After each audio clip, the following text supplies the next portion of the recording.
I, 32F, want to start by saying that I never thought I would be writing something like this on Reddit. My husband Rob, 34M, and I have been married for 7 years and dated for 3 years before that. We met during our final year of college through mutual friends at a house party. I remember not wanting to go to that party because I had an exam the next day, but my roommate insisted. That night changed my life. Rob walked up to me, started a conversation about the book I was reading earlier that day, which he had noticed sticking out of my bag, and we talked for hours. I come from a really complicated family background. My parents had a messy divorce when I was 12 due to my dad's multiple affairs. I still remember the day my mom found lipstick stains on my dad's shirt while doing laundry. She confronted him and he promised it would never happen again. But it did, again and again.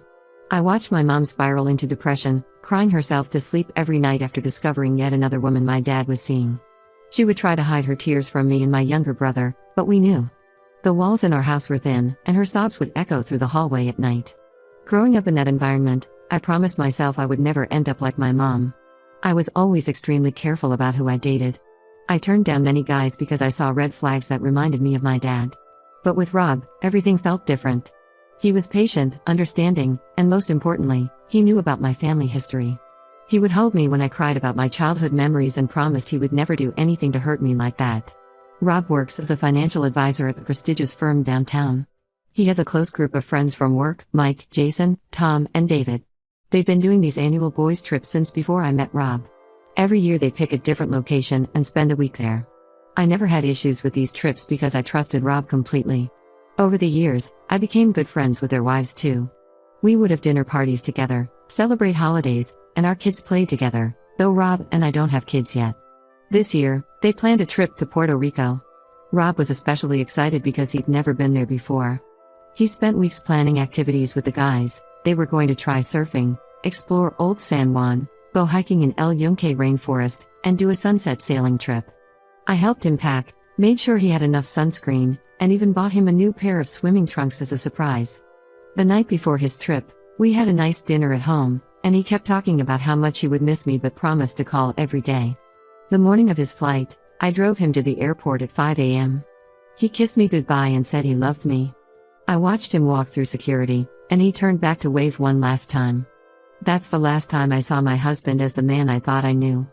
He texted when he landed in San Juan, sent me a picture of his hotel room with ocean view, and called that night to tell me about their first day exploring Old San Juan. He talked about how Mike almost got sick from eating too much street food, how Tom was already sunburnt, and how they had plans to go surfing the next morning.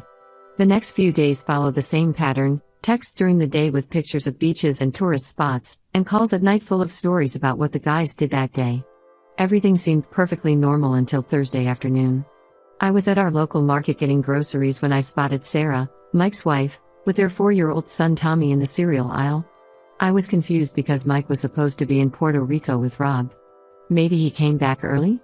I walked over to say hi. Sarah looked startled when she saw me, almost like she'd seen a ghost. When I asked about Mike's trip, she got really uncomfortable and started fidgeting with Tommy's shirt. She said Mike had to cancel the trip last minute because of an important client meeting. This didn't make sense because just last night, Rob had told me about how Mike had gotten stung by a jellyfish while swimming. I must have looked really confused because Sarah started rambling about how last minute everything was and how Mike was really disappointed. But something felt off. I pressed her for more details, asking about the specific client meeting, and she kept changing the story. Finally, Tommy innocently said, "But Daddy was home all week playing with me." Sarah's face went pale. She tried to shush Tommy, but the damage was done. I felt my heart starting to race as I asked Sarah what was really going on. She looked around nervously, then pulled me aside near the frozen food section. With tears in her eyes, she revealed the truth: none of the other guys had gone on the trip. Rob had gone alone, with a woman named Amanda from his office. My legs went weak. I had to lean against the freezer door to stay standing. Sarah explained that Mike had known about it but didn't want to get involved in someone else's marriage. She only found out because Mike had been acting weird and distant all week, and she finally forced him to tell her the truth last night. Apparently, this Amanda was a new hire in Rob's department, around 28 years old, recently divorced. I left my half-filled shopping cart in the middle of the store and drove home in a daze. My hands were shaking so badly I could barely hold the steering wheel. When I got home, I spent hours going through our photos, our messages, trying to find signs I might have missed. I looked up Amanda on LinkedIn and found her profile picture. She was beautiful, much prettier than me, with long blonde hair and perfect features. I went through Rob's recent credit card statements and found charges at restaurants and stores I didn't recognize. There were also unusual ATM withdrawals over the past few months. How long had this been going on? Was Puerto Rico their first trip together, or had there been others? Every business trip, every late night at the office suddenly became suspicious. When Rob came back on Sunday, I was waiting in the living room. He walked in with his suitcase, talking about what a great time he had with the guys. He even brought me a souvenir, a small turtle made of shells that he claimed they found at a local market. The lies just kept coming. I let him talk for a few minutes, watching him dig himself deeper with stories about things the guys did. Then I simply said, I ran into Sarah at the market. Mike was home all week. The change in his face was immediate. He stopped mid-sentence, and I watched as different emotions crossed his face: surprise, fear, then calculation as he tried to figure out what to say. He started with denial, claiming there must be some misunderstanding. But when I mentioned Amanda's name, he knew he was caught. That's when the excuses started. Amanda was just a friend. They had gotten close working on projects together. Yes, she went to Puerto Rico the same week, but it was just coincidence. They ran into each other there and spent some time together, but nothing happened between them. He lied about the guys being there because he knew I would overreact if I knew he was traveling alone with a female colleague. I couldn't believe the words coming out of his mouth. This man, who had held me while I cried about my dad's affairs, who had promised never to hurt me that way, was standing in our living room lying to my face. I didn't know whether to scream or cry or throw something at him. The next morning, while Rob was at work, I contacted a private investigator. If Rob wanted to lie, fine. But I needed to know the truth. Update 1, it's been 3 weeks since my last post, and I honestly wish I didn't have to write this update. When I thought things couldn't get worse, life decided to prove me wrong in the cruelest way possible. After I moved out of our house and into Emma's spare room, I started receiving anonymous emails. The first one came late at night when I couldn't sleep. My phone buzzed, and I opened it to find screenshots of conversations between Rob and Amanda going back to last September, almost a year ago, not the 6 months Rob had admitted to. Their messages were explicit and detailed, talking about their meetups in hotel rooms, planning future trips, and even making fun of how oblivious I was to everything.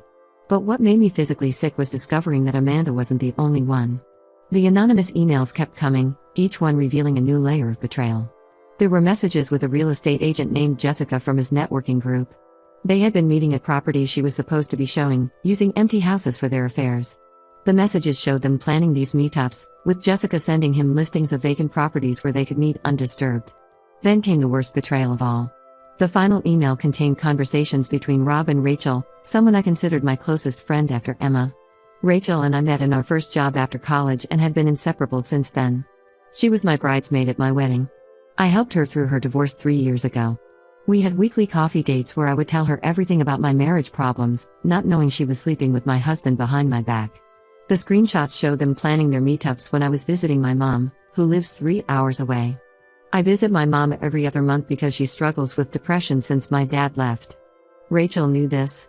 She knew why I visited my mom so regularly, yet she used these times to sleep with my husband.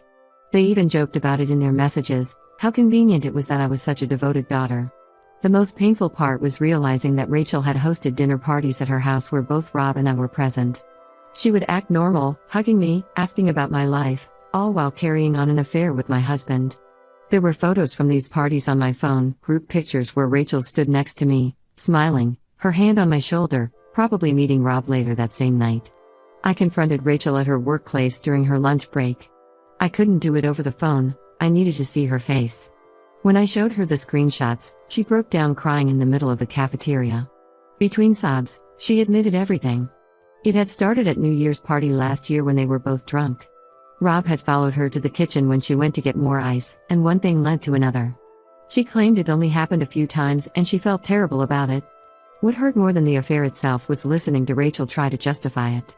She said she was lonely after her divorce, that Rob was there for her, that they never meant for it to happen. She even had the nerve to say that she thought about telling me several times but didn't want to hurt me. As if sleeping with my husband wasn't hurting me.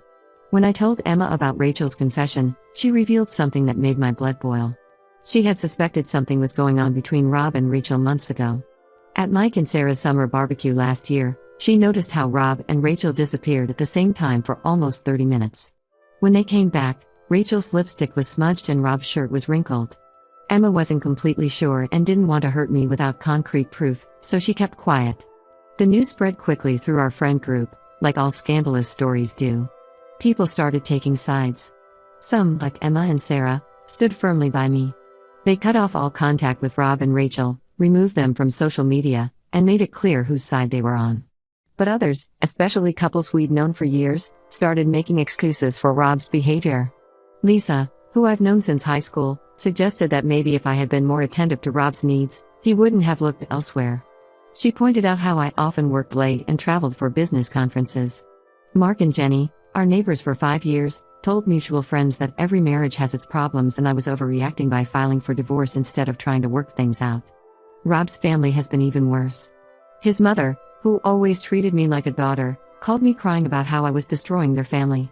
She said all men stray sometimes and a good wife learns to forgive and keep her family together. She brought up Rob's sister Kate, who stayed with her husband even after discovering his affair 10 years ago. They're still together, she said, though she conveniently left out how miserable Kate is and how her husband continued cheating with younger women. The divorce proceedings are getting nasty. Rob hired an expensive lawyer who's trying to paint me as an emotionally unavailable wife who forced him to seek comfort elsewhere. They're bringing up my work trips, my regular visits to my mom, even my gym schedule as evidence that I neglected our marriage. Rob is fighting me on everything: the house, our savings, even our dog Max, who I brought into the marriage. I had to hire an aggressive divorce attorney to protect myself. The evidence from the private investigator and the anonymous emails will help my case, but it's going to be a long battle. Rob's lawyer reached out about settling out of court, but their initial offer was a joke. They want me to walk away with basically nothing because Rob was the primary earner. They conveniently forgot how I supported him through business school, working 2 jobs so he could focus on his studies, putting my own career goals on hold. The worst part of all this is discovering how many people knew about his affairs but chose to stay quiet. Mike wasn't the only one, apparently several other colleagues at Rob's firm knew too. They would cover for him when he was with other women, creating fake business meetings as alibis. It was like some sort of twisted boys club where they all protected each other's secrets. Some nights, when I can't sleep, I lie awake wondering how many other lies I believed. All those late nights at work, business trips, and guys' nights out, how many of them were actually spent with other women? How many other friends knew and said nothing? How many times did I sit across from people at dinner parties who were laughing at my ignorance? Update 2: 2 months have passed since my last update, and the revelations keep coming. Just when I thought I had uncovered all of Rob's lies, life proved me wrong once again. Last week, I received a message on LinkedIn from a man named James Carter. He introduced himself as Amanda's ex-husband and asked if we could meet for coffee. I was hesitant at first, but curiosity got the better of me. We met at a small cafe far from my usual hangouts to avoid running into anyone we knew. James looked exhausted, with dark circles under his eyes. He started by apologizing for not reaching out sooner. He had only recently discovered Rob's existence through some old emails on their shared cloud storage. Then he dropped a bombshell that changed everything. Their divorce wasn't because they grew apart as Rob had claimed Amanda told him. James discovered that Amanda had been having affairs with married men at every company she worked for. Over coffee, James showed me documents from their divorce proceedings. Amanda had a pattern: she would specifically target married executives who could help her career. At her first job, it was the VP of sales. At her second company, the CFO. In each case, she would start an affair, use that relationship to get promotions or better assignments, then move on to another company and repeat the process. Rob wasn't special, he was just another stepping stone in her career climb. James showed me Amanda's performance reviews from her previous jobs. Every significant promotion coincided with a new affair. He had documentation of at least 5 other married men before Rob. I took all this information to Rob's company's HR department.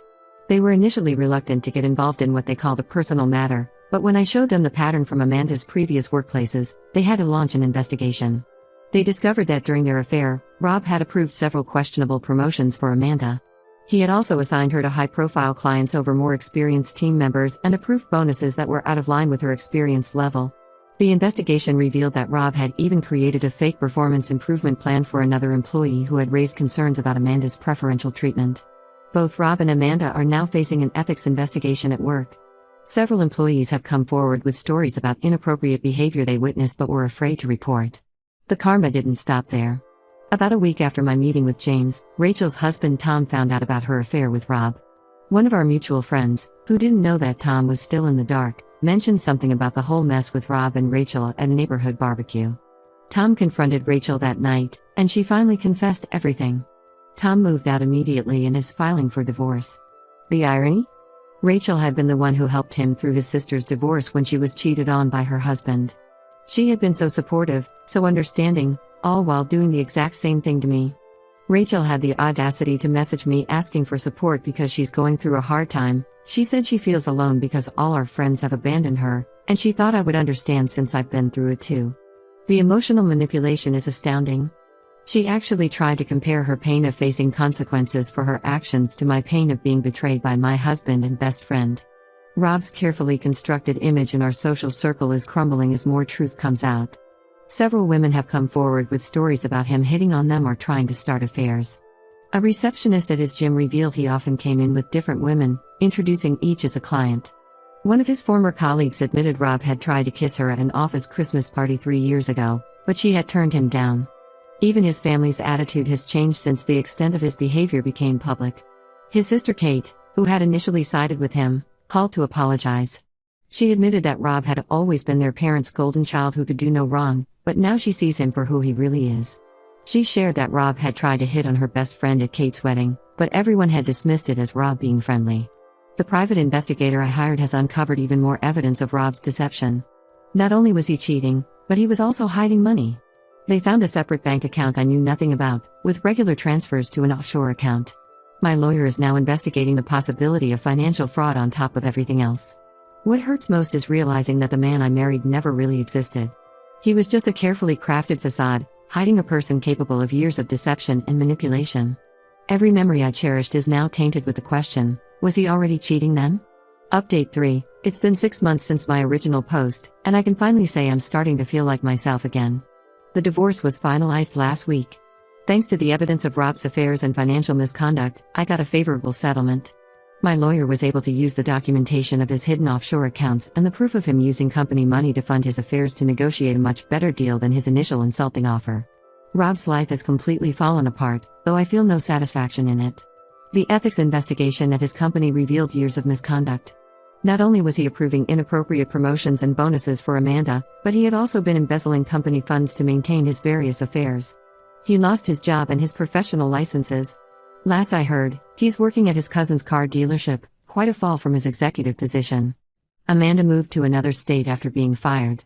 Apparently, she tried to claim she was a victim of workplace harassment, but the evidence from her previous workplaces and her ex-husband's testimony destroyed any credibility she had.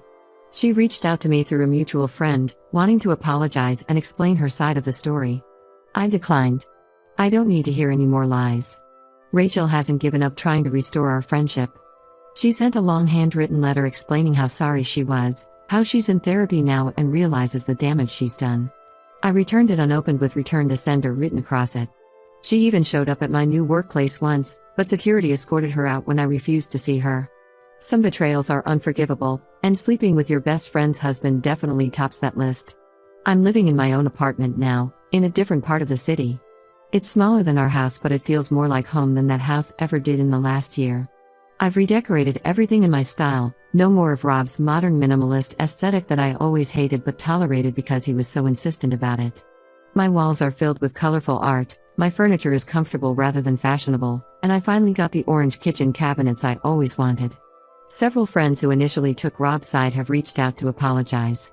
Lisa, who suggested I wasn't attentive enough to Rob's needs, sent a tearful voice message admitting she was projecting her own marital problems onto my situation. Mark and Jenny, our former neighbors who thought I was overreacting, apologized after finding out the full extent of Rob's deception. I'm polite when I run into them, but those friendships will never be the same. The biggest change has been at work. I got a promotion that I'd been hesitant to pursue while married to Rob because it involved more travel. Now I'm excelling in my new role, and my boss is already hinting at further advancement opportunities. I've also started taking evening classes to finish the master's degree I put on hold when Rob was in business school. It feels good to finally prioritize my own goals. Some days are still hard. I recently found an old photo album from our honeymoon and spent an hour crying. Not because I miss Rob, but because I miss the person I thought he was, the life I thought we had. But these moments are getting rarer. I've learned that it's okay to put myself first. All those years I spent trying to be the perfect wife, supporting Rob's career, maintaining his image in our social circle, I lost myself somewhere along the way. Now I'm rediscovering who I am without him, and I like this version of me better. To everyone who supported me through this journey, thank you. Your kind words and advice helped me stay strong when I wanted to give up. I'm looking forward to this new chapter in my life, focusing on my own growth and happiness. And to anyone going through something similar, you're stronger than you think. Don't let anyone convince you to accept less than you deserve.